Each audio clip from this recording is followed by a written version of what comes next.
mauna yung action word. So, learning, FSLY. And then, ang answer ng signee number 2, deaf ministry. Ganun lang po siya. Okay po ba? Na-understood naman po. React naman po kayo dyan.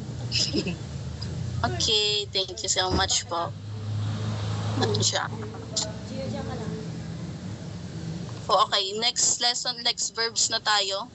For occupation. Occupation means mga trabaho, ganyan.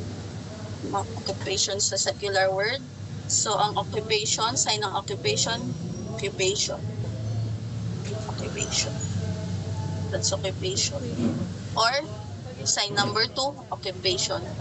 Kasi, ang meaning po nito, work. Work. Work yan, work. Dalawa ang sign ng work natin or occupation. Either way, it is fine po kung anong gamitin niyo. So, first one, teacher. Teacher. Teacher.